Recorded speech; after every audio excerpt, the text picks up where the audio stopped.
Hi friends, security में आपका हार्दिक स्वागत है। इस वीडियो में बात करते हैं ट्रिग्नोमेट्री का क्वेश्चन है। एक्चुअली हाइट एंड डिस्टेंस का क्वेश्चन है, यानी कि एप्लीकेशन ऑफ ट्रिग्नोमेट्री जिसे बोलते हैं, एप्लीकेशन ऑफ ट्रिग्नोमेट्री का क्वेश्चन है। ठीक है, तो 3 से 5 नंबर में आने की संभावनाएं हैं। एप्लीकेशन ऑफ ट्रिग्नोमेट्री यानी कि हाइट एंड डिस्टेंस का क्वेश्चन है, क्लास 10वीं से रिलेटेड है।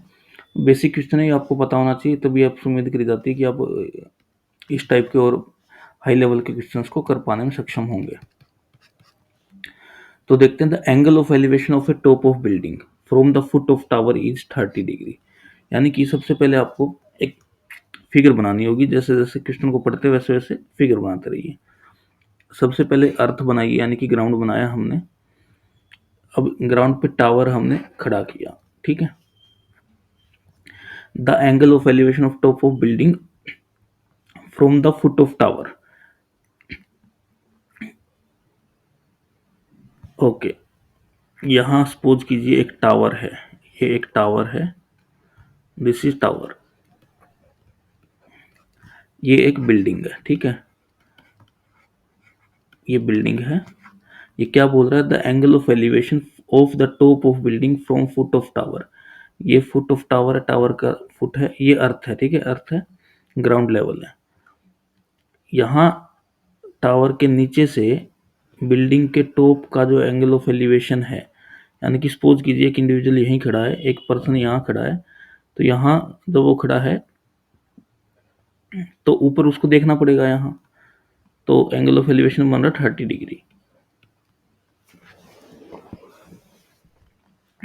और angle of elevation of top of tower from the foot of building. अब ये बिल्डिंग के फुट पे यहाँ अगर कोई खड़ा है और इसके टावर के टॉप को देख रहा है, तो इस टाइम एंगल बन रहा है 60 डिग्री। ये एंगल है 60 डिग्री। ठीक है, if the tower is 50 metre height, tower की हाइट दी हुई है 50 मीटर, ये 50 मीटर है। हमें हाइट निकालनी बिल्डिंग की। बहुत अच्छा क्वेश्चन है और सिंपल क्वेश्चन है। ठीक है, तो देखिए ऐसे केस में क्या करना होता है, मैं आपको एक बेसिक फंडा बताता हूँ। हाइट एंड डिस्टेंस का कोई भी क्वेश्चन हो, उसको सोल्व करने का एक बेसिक फंडा बताऊंगा। आपको क्या करना है, दो राइट एंगल ट्रायंगल ढूंढने, फिगर में कहीं पर भी दो राइट एंगल ट्रायंगल ढूंढने, छोटे बड़े जो भी, और उन दोनों राइट एंगल ट्रायंगल के अंदर एक साइड कॉमन होगी, कोई सी भी एक साइड कॉमन होगी जो दोनों में होगी। बस दोनों में ट्रिग्नोमेट्री फंक्शंस का यूज कर कर उस कॉमन साइड को निकाल लीजिए, और दोनों, क्योंकि एक ही साइड की वैल्यू है वो, और दोनों को इक्वल कर दीजिए। आप किसी भी टाइप के क्वेश्चन को कर पाएंगे। ठीक है, ओके।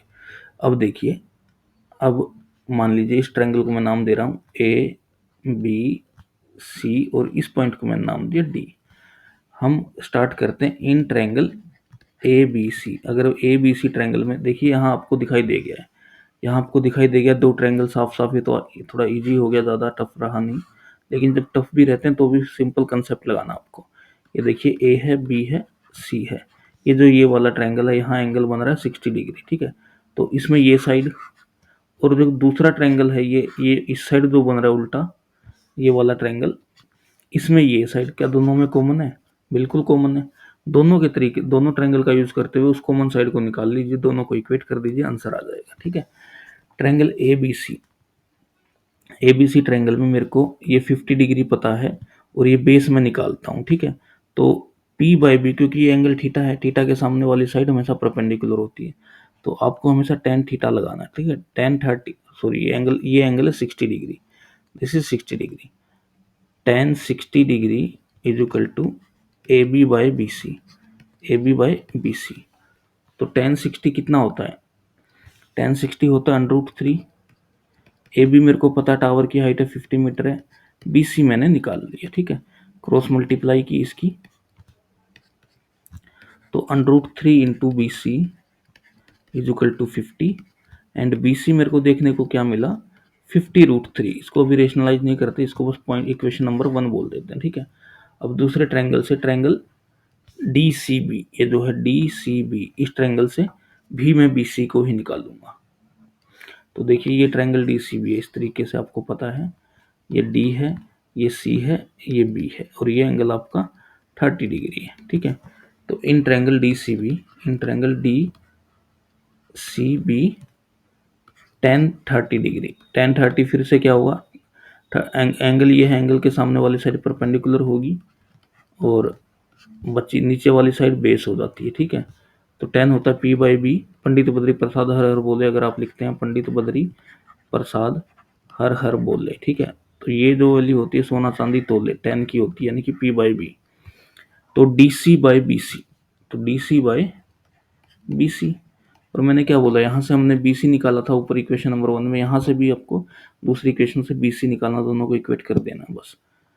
तो tan 30 होता है 1/√3।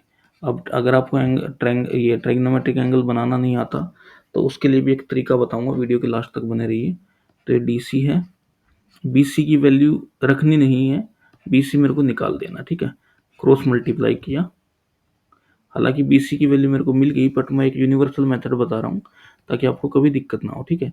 BC की 1 से मल्टीप्लाई हुई BC आ गया, और √3 की DC से मल्टीप्लाई √3 DC आ गया, एक आ गई इक्वेशन नंबर 2।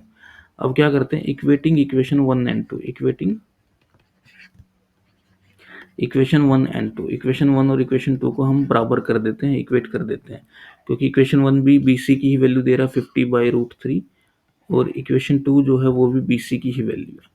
तो इसको मैं क्या लिख सकता हूँ, 50/√3 की जो वैल्यू है वो बराबर होगी √3 DC के, ठीक है। इसके नीचे 1 लिया, क्रॉस मल्टीप्लाई किया, तो आपके पास क्या देखने को मिलेगा, यहाँ से आया 50 इंटू 1, और यहाँ आया आपके पास √3 DC इंटू √3। तो ये आपके पास आया 50 यहाँ से, और √3 इंटू √3 आपके पास है 3 √DC। तो आपके पास DC की वैल्यू क्या आ गई, इस तरीके से आपके पास DC की क्या वैल्यू आई, DC की वैल्यू है 50/3, 50/3, इसको डिवाइड करेंगे तो देखिए 16.88, 16.66 आंसर आ जाएगा आपका, क्योंकि 3 1 जा 3, 3 6 जा 18, 3 6 जा 18। आप यहाँ तो डेसिमल में निकालना तो 16.66 मीटर लिख सकते हैं, बिल्डिंग का हाइट ही था, और अगर एज इट इज छोड़ना तो 50/3 मीटर लिख सकते हैं, बिल्डिंग का हाइट है, ठीक है। तो ये देखिए यूनिवर्सल मेथड है, आपको हमेशा क्या करना है, दो ट्रायंगल ढूंढने, राइट एंगल ट्रायंगल ढूंढने जिसमें एक साइड हमेशा कॉमन रहेगी, तो दोनों ट्रायंगल्स में एक साइड को जो कॉमन है उसको इक्वेट कर दीजिए, आपके पास जो भी वैल्यूज आपको निकालनी होगी वो निकल जाएगी, ठीक है। तो DC क्या था, बिल्डिंग की हाइट थी, देयरफॉर हाइट ऑफ बिल्डिंग क्या हो गया, therefore height of building, building की हाइट आपके पास क्या आ गई, बिल्डिंग की हाइट आपके पास आ गई 50/3, या फिर आप लिख सकते हैं 16.6 मीटर, ठीक है। और मैंने बताया था कि अगर आपके पास 10 की वैल्यूज आपको निकालनी हो तो बार बार टेबल बनाने की जरूरत नहीं है, पहले लिखिए 0, फिर लिखिए 1/√3, फिर इसका जो ऊपर 1 है वो यहाँ लिख दीजिए, इसका जो √3 है ये यहाँ लिख दीजिए, और लास्ट में लगा दीजिए इनफाइनाइट, ठीक है। तो देखिए दोबारा से एक बार बता रहा हूँ, ज़्यादा बड़ी इसमें कोई कहानी है नहीं, पहले लिखना है 0, फिर लिखना है 1/√3, फिर लिखना है इसका ये 1, फिर ये नीचे वाला √3, और फिर इनफाइनाइट, ठीक है। एक्चुअली ये वैल्यू जो है 0 की है, ये 30 की है, ये 45 की है, 60 की है, और ये 90 की है। अगर आप ज़्यादा डिटेल में जाना चाहते हो, देखिए 10 का जो ग्राफ होता है वो कुछ इस तरीके से बनता है, तो यहाँ होता है π/2 यानी कि 90, 10 90 की वैल्यू इनफाइनाइट होती है, 10 0 की वैल्यू 0 होती है, ठीक है। और ये हम 10th क्लास में केवल फर्स्ट क्वाड्रेंट तक ही हमें स्टडी करना होता है, ज़्यादा डिटेल में जाना नहीं होता, तो आपको टेंशन लेने की जितनी साइन वगैरह की जरूरत नहीं है, ठीक है। तो देखिए इस टाइप का ग्राफ रहेगा, यानी कि वैल्यूज जो रहेंगी वो इंक्रीजिंग ऑर्डर में रहेंगी, ठीक है, असेंडिंग ऑर्डर में रहेंगी। तो देखिए ये इस तरीके से आपका ग्राफ होना चाहिए, ये वैल्यू इस तरीके से आपको निकालनी है, ठीक है। तो 10वीं क्लास के लिहाज से बस यही बोलूँगा कि आप वैल्यूज रट लीजिए, और रटनी भी क्या है, आपको केवल दो ही वैल्यू रटनी है, एक तो 30 डिग्री, एक 60 डिग्री। tan 30 होता है 1/√3, tan 60 होता है √3, और tan 45 आपका हमेशा 1 होता है। ये बस ज़्यादा इसमें कुछ समझना है, हाइट एंड डिस्टेंस के आपके मैक्सिमम क्वेश्चन 10 पे ही डिपेंडेंट रहेंगे, मोर देन 85% क्वेश्चन।